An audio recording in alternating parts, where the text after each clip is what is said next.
On passe maintenant à un tout nouveau chapitre. Donc, on va parler maintenant de la fonction rationnelle. Donc, depuis le début du cours, on a vu la fonction polynomiale du premier degré. Maintenant, on va voir un autre type de fonction. Donc, maintenant, elle va s'appeler la fonction rationnelle, ou on l'appelle aussi parfois la fonction de variation inverse. Ça, c'est vraiment des appellations synonymes. Donc, c'est une fonction dont la variable dépendante diminue à mesure que l'on augmente la variable indépendante. Donc, plus j'augmente mon x, bien, mon y, lui, il va toujours diminuer, puis ça va être sous forme de courbe. On va y revenir un petit peu plus tard sur l'allure graphique. Des exemples d'une fonction rationnelle, on en a plusieurs dans la vie courante. Donc, par exemple, le prix à payer par personne dans un taxi par rapport au nombre de personnes dans le taxi. Donc, plus je vais augmenter le nombre de personnes dans mon taxi, ben moins ça va me coûter cher par personne. Donc, je pourrais prendre le total de la facture, puis je le diviserais par le nombre de personnes qui sont assises dans le taxi. Donc, plus j'ai de monde dans le taxi, moins ça coûte cher par personne. Ou encore le montant d'une dette à rembourser par jour en fonction du nombre de jours. Ou finalement, ben, le prix à payer par personne pour un cadeau en fonction du nombre de personnes qui contribuent. Donc, plus je suis de gens à contribuer au cadeau, ben, moins ça va coûter cher par personne. La règle d'une fonction rationnelle, donc de base, on va avoir f de x qui est égal à k sur x.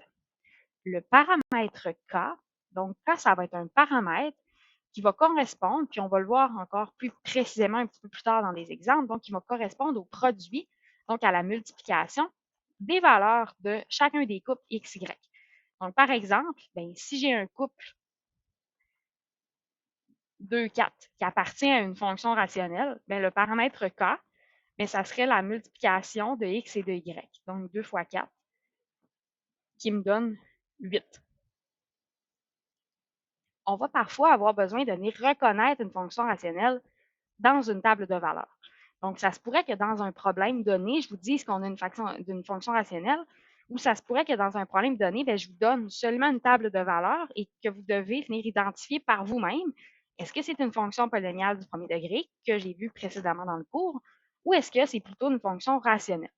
Donc, dans une table de valeurs, on va pouvoir déterminer qu'une fonction est rationnelle si le produit, donc le produit, on se rappelle, c'est la multiplication. Donc, si la multiplication de x et de y donne toujours le même nombre.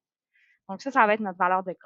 Par exemple, dans l'exemple que je vous donne ici, donc vous avez une table de valeurs, puis on voit que lorsqu'on vient multiplier le x puis le y dans la table de valeurs, mais ça me donne toujours 30.